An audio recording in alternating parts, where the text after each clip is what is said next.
Selamat pagi, Bapak, Ibu, Saudara sekalian. Selamat bergabung di Tuesday Chapel, Universitas Pelita Harapan. Mari kita masuk di dalam doa sebelum kita membaca firman Tuhan.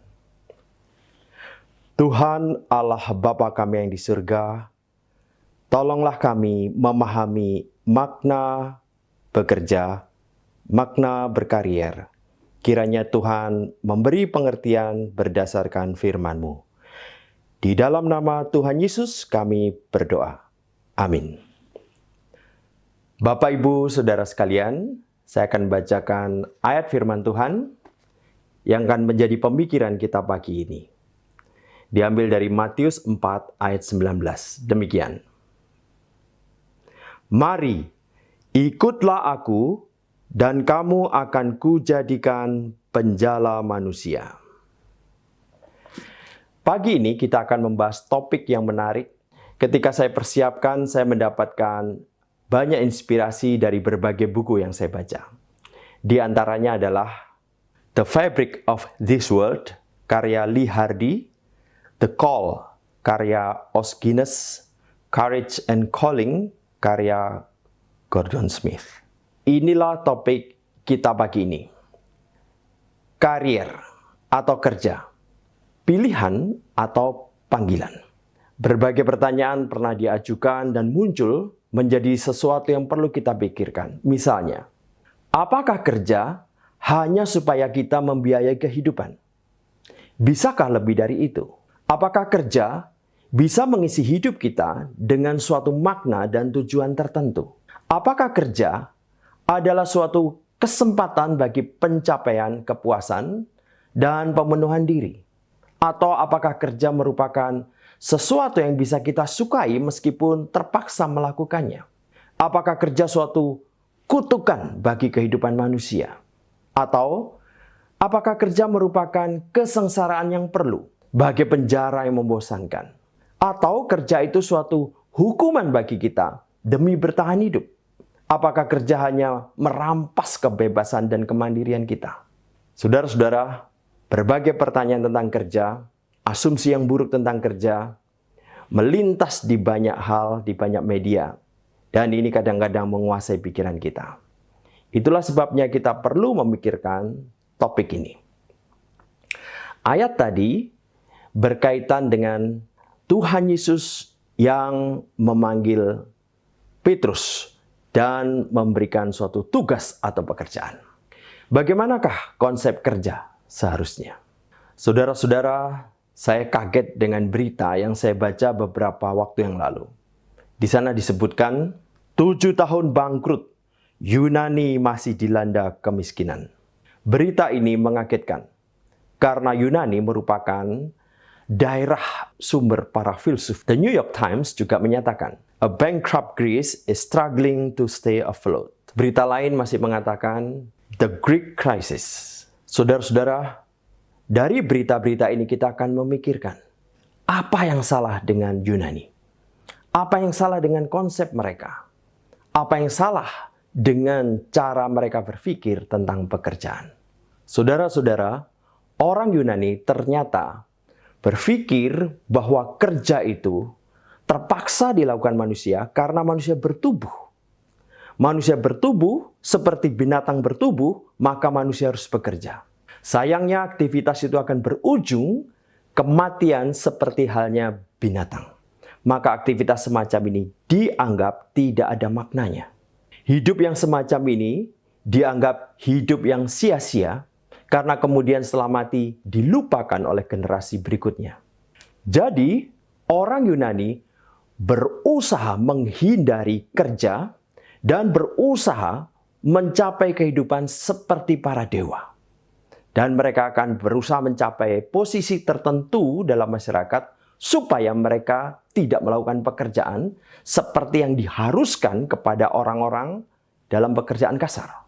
Bagi mereka, hal yang berharga adalah jikalau nama diingat. Dan untuk menjadikan nama diingat, mereka perlu berjuang di dalam kegiatan politik, di dalam kegiatan militer atau perang, sehingga nama mereka diingat. Itu disebut tindakan terpuji dan Hal inilah yang seharusnya diraih oleh manusia. Seperti misalnya Socrates, Plato, Aristotle, atau Alexander the Great, dan sebagainya. Jikalau orang-orang ini ditanya, bagaimana supaya kita tidak bekerja dan bisa menyibukkan diri dalam dunia politik atau dunia peperangan, lalu diingat, maka jawabannya adalah perbudakan. Orang-orang ini harus dimungkinkan untuk berpikir, sedangkan pekerjaan kasar dikerjakan oleh para budak. Itu sebabnya para budak dianggap level kelas rendah karena melakukan kegiatan tanpa makna yang akan dilupakan oleh generasi berikutnya. Jadi mereka beranggapan orang yang badannya besar dan bodoh memang ditakdirkan oleh alam untuk menjadi budak. Sedangkan orang yang memiliki kemampuan intelektual, mereka akan diberikan kesempatan untuk terlibat dalam kegiatan politik atau dalam kegiatan mengurus kota atau berfilsafat. Ajaran ini berdampak buruk karena pada waktu Kekaisaran Romawi menjadi penguasa, Kekaisaran Romawi dikuasai oleh pikiran Yunani. Dan bangsawan Romawi memiliki pendapat bahwa bekerja kasar adalah pekerjaan yang hina. Kerja dianggap sebagai sesuatu yang merendahkan mereka. Kerja adalah sesuatu status yang hina dan itu tidak pantas dilakukan oleh para bangsawan. Jadi Anda bisa membayangkan jikalau konsep hidup dan pekerjaan semacam ini di dalam jangka panjang ini akan mengkhawatirkan keadaan masyarakat dan ekonomi Yunani. Filsuf Yunani, Plato maupun Aristotle setuju bahwa kehidupan yang bermakna adalah kehidupan yang kontemplatif, yang banyak merenung, yang banyak berpikir.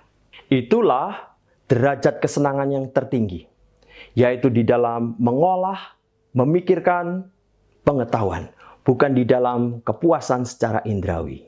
Konsep mereka, manusia adalah makhluk rasional. Maka semakin manusia menggunakan rasionya, pikirannya, nalarnya, mereka dianggap sebagai manusia yang istimewa. Rasio membedakan manusia dengan binatang. Dan semakin manusia menggunakan rasionya, manusia dianggap semakin mirip dengan dewa. Kegiatan berpikir adalah kegiatan yang mirip dengan aktivitas para dewa. Maka bagi Aristotle, diam di angkasa, merenung, tenang, hening, diam dalam kesempurnaan, itulah derajat kepuasan yang tertinggi. Sempurna tidak terlibat kehidupan praktis. Hening, tenang, mandiri, merenung, bersantai, itulah manusia yang ideal. Dengan demikian kita bisa mengerti, berpikir atau merenung secara filosofis dianggap semakin mirip dengan kehidupan para dewa. Jadi, dalam anggapan mereka, sayang sekali manusia memiliki tubuh. Tubuh ini mengganggu aktivitas jiwa. Jiwa yang dari sana sekarang terpenjara oleh tubuh, dan tubuh ini mengganggu usaha jiwa untuk merenung, untuk berpikir, untuk berfilsafat.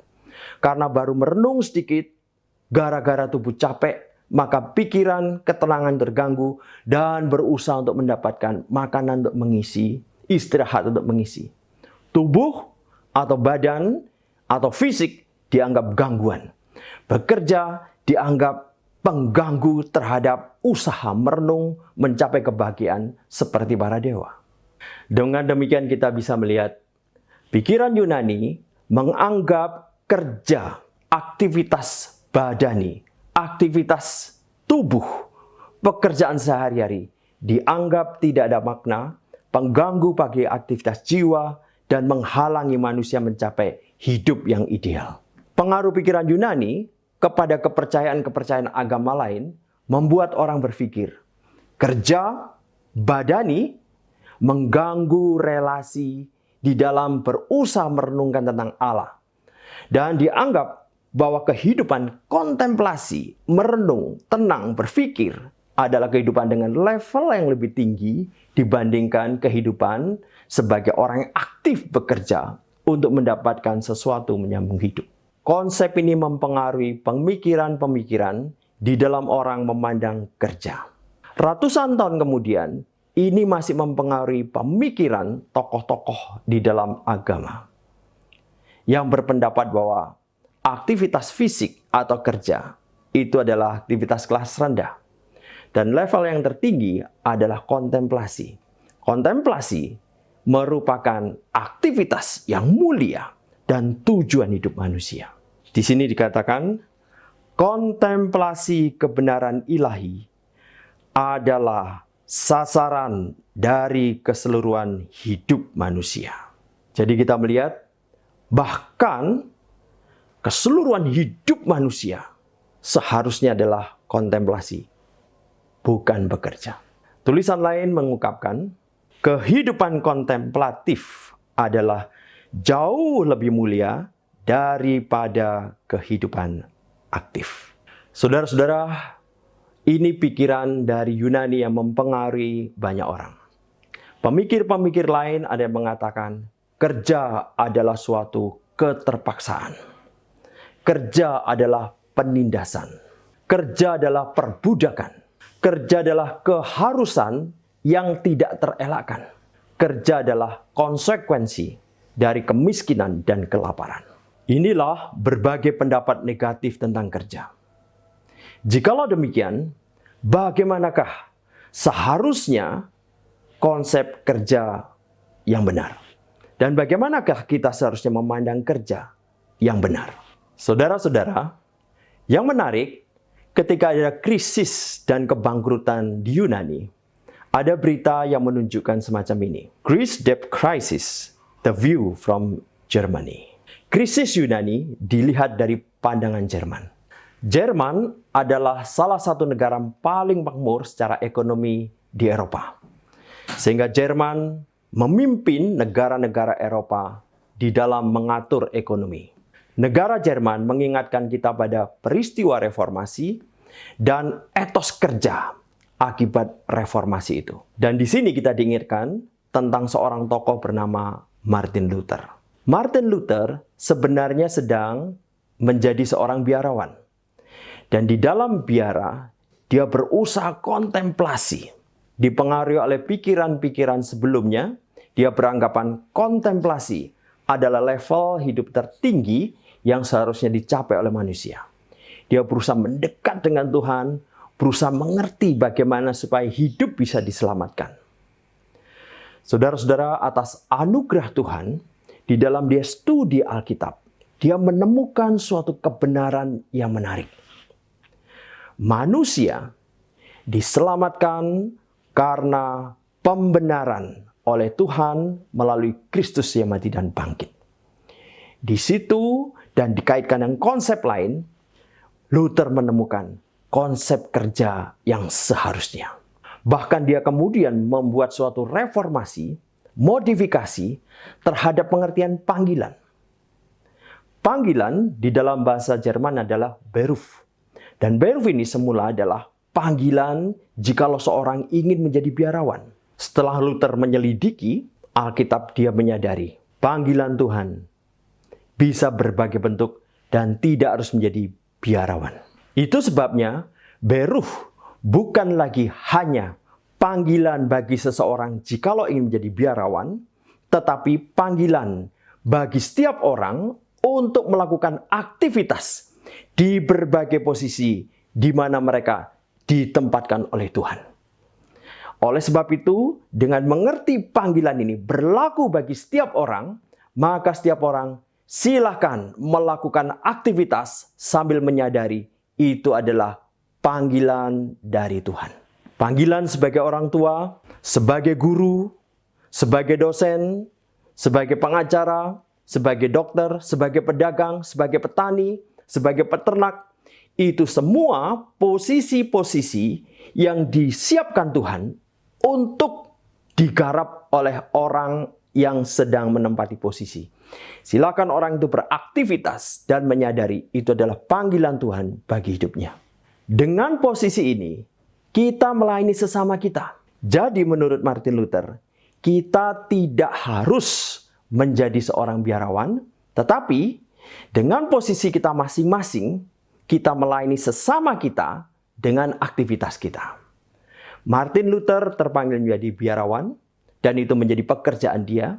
Orang yang tidak terpanggil menjadi biarawan, silahkan di dalam posisinya masing-masing, di dalam masyarakat, dan mengerjakan tugasnya, aktivitasnya, sambil menyadari, inilah panggilan Tuhan bagi dia. Minggu lalu, Pastor Craig Shepherd menceritakan tentang creation. Tuhan menciptakan dunia ini dengan sangat indah. Dan manusia diberi tugas untuk mengembangkan dunia ini dengan kreativitas yang Tuhan sudah berikan. Tugas kita adalah melanjutkan karya penciptaan Tuhan dengan mengembangkan kreativitas kita di berbagai bidang dengan aktivitas yang Tuhan sudah berikan kita melalui posisi yang Tuhan letakkan kita. Melalui pekerjaan kita, betapapun sederhananya, Allah melanjutkan pemeliharaannya kepada umat manusia. Dan melalui hidup kita, waktu kita melakukan aktivitas kita, peran kita, fungsi kita, Tuhan memelihara sesama kita. Misalnya, padi disediakan oleh para petani. Daging disediakan oleh para peternak. Ikan disediakan oleh para nelayan. Sayur-sayuran disediakan oleh para petani sayur. Kesejahteraan disediakan oleh para pemimpin dan pemerintah.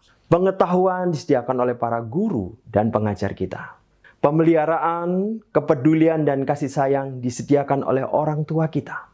Dengan bekerja, kita menegaskan posisi kita sebagai wakil-wakil Allah di bumi untuk melanjutkan karya Allah. Puji Tuhan. Jadi ajaran ini menunjukkan pada kita, justru pada waktu kita aktif di dunia, kita sedang melanjutkan peran kita. Dengan demikian kita menyadari, setelah kita diselamatkan, dibenarkan melalui iman kepada Kristus yang mati dan bangkit, kita menyatakan rasa syukur kita karena anugerah dan karunia yang Tuhan berikan, kita gunakan di dalam aktivitas kita untuk melayani sesama kita melalui berbagai aktivitas yang nampaknya sederhana, tetapi itulah cara Tuhan memelihara orang lain, dan demikian juga cara Tuhan memelihara kita. Ketika kita memikirkan reformator, mau tak mau kita teringat juga pada Johannes Calvin. Pemikiran Johannes Calvin mengenai kerja juga menarik, saudara-saudara. Ia menyatakan, kita adalah gambar Allah. Dan kita sangat menyerupai Allah, bukan dengan menghindari kegiatan, bukan dengan menghindari kerja, bukan dengan menghindari aktivitas, tetapi justru dengan terlibat di dalamnya. Ia mengatakan, Allah yang sejati bukanlah seperti yang dibayangkan oleh para sofis, yaitu yang hampa, menganggur, dan hampir-hampir tidak berkesadaran diri. Tetapi, dia yang penuh perhatian, efektif, aktif, dan yang terlibat di dalam kegiatan tanpa henti.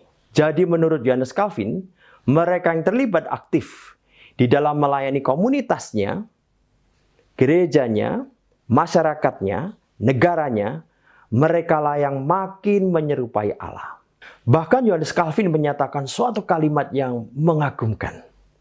Ia menyatakan, ini juga memberikan penghiburan yang mengagumkan, bahwa dalam mengikuti panggilan Anda yang benar, tidak ada pekerjaan yang begitu kejam dan kotor, sehingga tidak memiliki kemegahan dan nilai di mata Tuhan. Kebutuhan kita tidak mungkin hanya bisa dipenuhi oleh diri kita.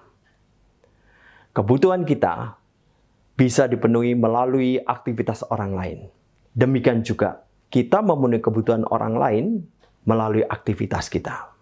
Itulah sebabnya kita diciptakan dengan karunia dan talenta yang berbeda. Karunia dan talenta yang berbeda ini kita gunakan untuk menjadi berkat bagi sesama kita. Berbagai talenta dan kesanggupan ini bukan untuk kepentingan diri sendiri, bukan untuk keberuntungan diri sendiri, tetapi juga Tuhan sediakan untuk kepentingan orang lain.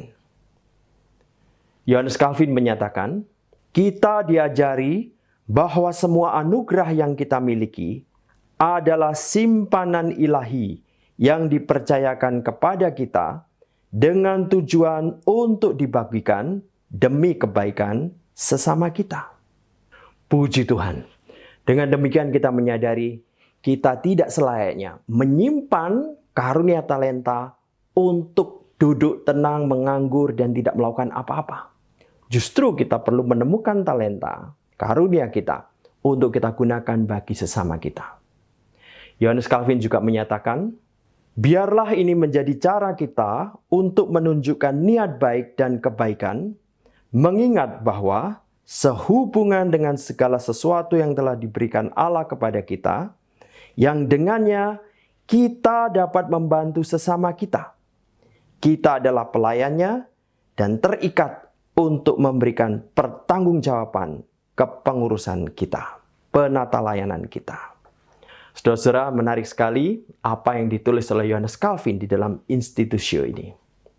Yohanes Calvin juga memberikan pengertian tentang talenta.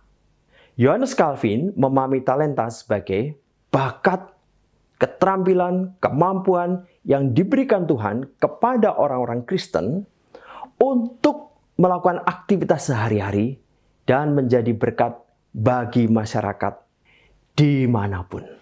Puji Tuhan. Ini pandangan tentang kerja yang positif, yang indah, yang menyegarkan jiwa kita. Keragaman dan jenis pekerjaan ini adalah hasil hikmat dan bijaksana Tuhan. Demi memelihara dunia, memelihara hidup kita secara timbal balik. Tuhan menciptakan manusia sebagai makhluk sosial. Dan sebagai makhluk sosial, dengan talenta, karunia yang berbeda, mari kita saling menolong satu sama lain, sehingga orang lain mendapat berkat dari hidup kita, dan kita juga mendapat berkat dari hidup orang lain. Karena itu, Bapak, Ibu, Saudara sekalian, kita perlu menemukan posisi dalam hidup kita, di mana karunia-karunia kita bisa dikembangkan demi kebaikan sesama kita. Dengan demikian kita menjadi efektif di dalam masyarakat dan di dalam pelayanan sosial. Mari kita mengambil bagian di dalam mengembangkan karya penciptaan Allah yang sempurna tersebut melalui kreativitas dan aktivitas di dalam hidup dan pekerjaan kita. Puji Tuhan. Melalui kerja, kita merespon mandat budaya yang Tuhan sudah berikan kepada Adam. Dan dengan kreativitas kita, kita membawa gambar dan rupa Allah di dalam berbagai aktivitas kita. Dan kita menjadi berkat bagi sesama kita. Itulah panggilan Allah bagi kita masing-masing. Melalui kerja. Dan setelah kita ditebus oleh Kristus, diselamatkan, mari kita meninggalkan konsep-konsep yang usang, konsep-konsep yang salah, konsep-konsep yang keliru, dan kita memperbarui di dalam cara berpikir kita, di dalam nalar kita, dipengaruhi oleh firman Tuhan, kita memandang kerja dengan konsep yang sudah dijelaskan melalui apa yang diajarkan oleh Martin Luther maupun Yohanes Calvin. Matius 4 ayat 19 mengungkapkan beberapa fakta menarik. Pertama, Tuhan Yesus menyatakan panggilan yang terpenting, yaitu mari ikutlah aku. Panggilan terpenting selama kita hidup di dunia adalah mendengar panggilan Tuhan Yesus untuk ikut Dia, mengenal siapa pencipta kita.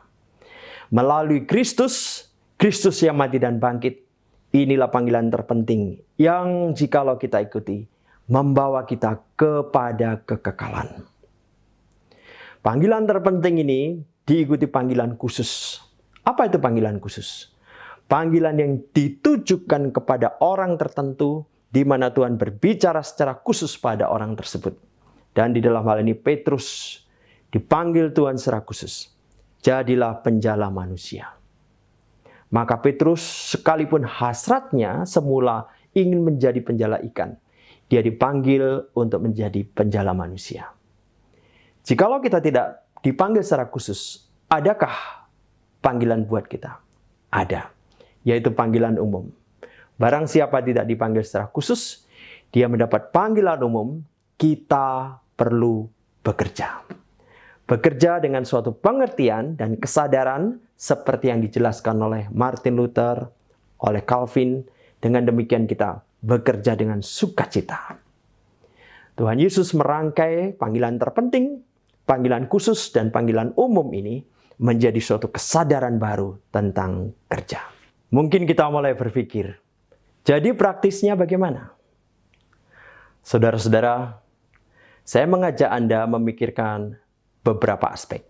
Yang pertama, temukan talenta Anda. Bagaimana kita mengetahui talenta kita? Anda boleh bertanya pada diri Anda sendiri. Apa yang mampu Anda lakukan dengan mudah dan baik? Pengetahuan, bakat, atau keterampilan unik apa yang Anda miliki yang bisa membantu Anda memberikan kontribusi?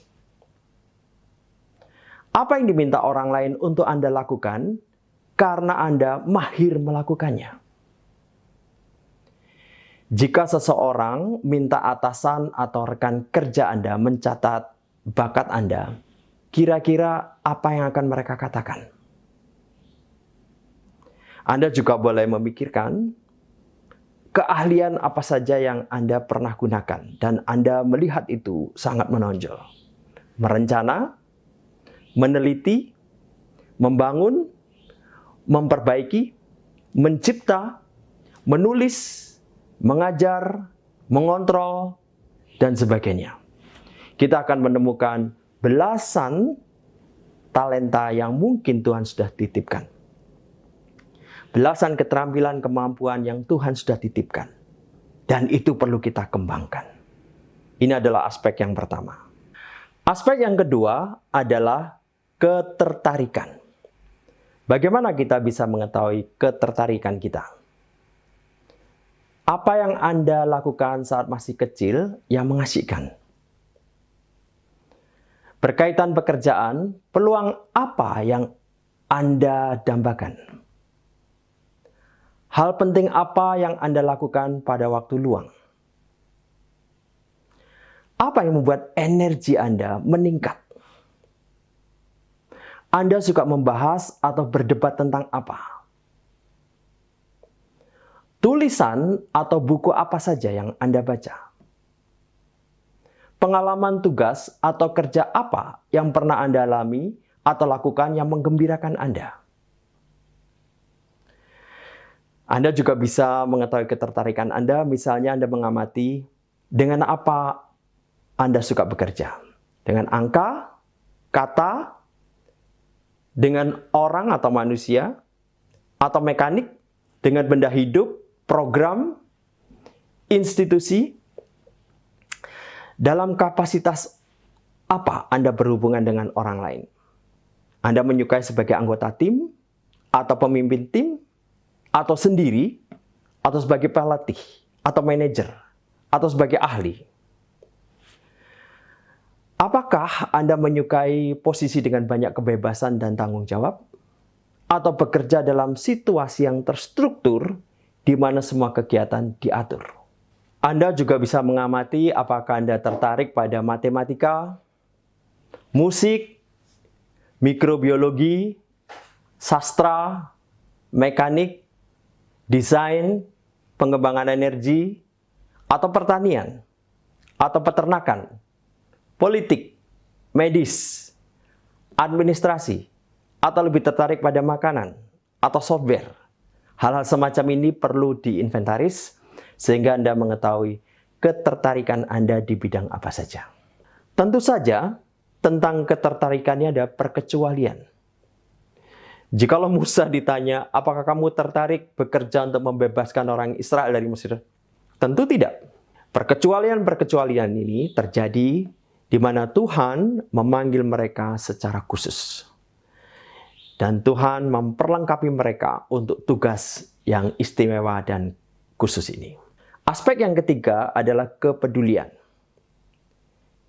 Apakah Anda lebih peduli pada kesehatan atau emosi orang lain, atau kerohanian orang lain, atau lingkungan di mana Anda berada, atau budaya? Kepedulian apapun perlu dikaitkan dengan pemahaman kita tentang nilai-nilai etika berdasarkan kebenaran firman Tuhan. Dan yang keempat adalah tentu saja kebutuhan masyarakat. Nah, saudara-saudara, jikalau saya tunjukkan dengan diagram, akan semacam ini. Talenta Anda, ketertarikan Anda, kepedulian Anda, kebutuhan masyarakat. Nah, areal yang berwarna hijau adalah panggilan Anda. Itu adalah posisi yang Tuhan berikan kepada Anda. Itu adalah kontribusi unik Anda bagi masyarakat, bagi negara, bagi dunia yang tidak tergantikan. Dan di dalam panggilan itulah Anda menemukan bidang pekerjaan yang tepat untuk Anda. Di dalam gambar ini kita melihat panggilan Anda lebih besar daripada pekerjaan Anda. Untuk mencapai pekerjaan yang sesuai panggilan, mungkin kita memerlukan beberapa kali pindah kerja sampai menemukan tempat yang tepat. Tetapi panggilan Anda, kenapa saya katakan lebih besar daripada pekerjaan Anda? Jikalau Anda bekerja sebagai seorang dokter misalnya, panggilan Anda lebih besar karena Anda adalah suami dari seorang istri, ayah dari anak-anak Anda adalah anggota dari masyarakat di lingkungan Anda juga adalah pimpinan dari sebuah yayasan mungkin, atau Anda juga adalah pendiri dari sebuah lembaga yang penting. Itu adalah panggilan Anda yang melebihi dari pekerjaan Anda. Kadangkala panggilan Anda bertumpang tindih dengan pekerjaan Anda. Saya mengenal seorang dokter yang bekerja sebagai dokter, tetapi panggilannya juga sebagai dokter. Jadi ada kalanya dia sebagai dokter bekerja secara profesional dan mendapatkan gaji yang memadai untuk hidupnya. Tetapi ada kalanya dia ikut aksi sosial di suatu tempat dan dia tanpa dibayar pun dia rela dan dia melakukan kegiatannya. Ada juga ahli hukum semacam ini yang saya kenal, dan juga ada pebisnis yang melakukan kegiatan berdagang dan mendapatkan keuntungan. Di tempat lain dia membagikan uangnya dalam bentuk pelayanan sosial. Saudara-saudara, mari kita menyambut dunia kerja dengan suatu pandangan yang berbeda. Kita berada dalam dunianya Allah yang diciptakan oleh Allah, dan Tuhan memberikan karunia, talenta untuk kita melayani sesama kita sebagai bentuk rasa syukur kita kepada Allah yang telah mengasihi dan menyelamatkan kita. Kita berbagi aktivitas menolong orang lain seperti halnya orang lain telah menolong kita. Dan terutama karena Tuhan sudah mengasihi, menyelamatkan kita, maka kita mengasihi dan menyelamatkan orang lain melalui aktivitas kita. Dengan pikiran yang diperbarui, kita dapat bekerja dengan motif mengasihi Tuhan dan melayani sesama di dalam dunia yang diciptakan Allah. Apakah kita bisa memperbaiki semuanya seketika? Tidak. Tetapi kita bisa memperbaiki sesuai bagian yang Tuhan telah berikan pada kita. Dengan demikian kita mengalami sukacita di dalam bekerja dengan kesadaran. Inilah pekerjaan yang disediakan Tuhan bagiku, yang secara unik, yang secara khusus kulakukan sebagai pernyataan kasih kepada Tuhan, melayani sesama dengan talenta yang Tuhan berikan. Kiranya firman Tuhan ini memberi berkat dan arah baru bagi kita. Mari kita berdoa. Tuhan, terima kasih karena Tuhan sendiri adalah pribadi yang aktif. Kiranya Tuhan menolong kami juga aktif dan melayani seperti yang Tuhan kehendaki. Jadikan hidup kami saluran berkat-Mu bagi orang lain. Terima kasih Tuhan telah memperkenalkan kami kepada Kristus yang mati dan bangkit. Kiranya kami mendapat pertolongan Tuhan untuk menyatakan syukur kami dengan bekerja dengan baik selama kami hidup di dalam dunia ini. Dalam nama Tuhan Yesus kami berdoa dan bersyukur. Amin.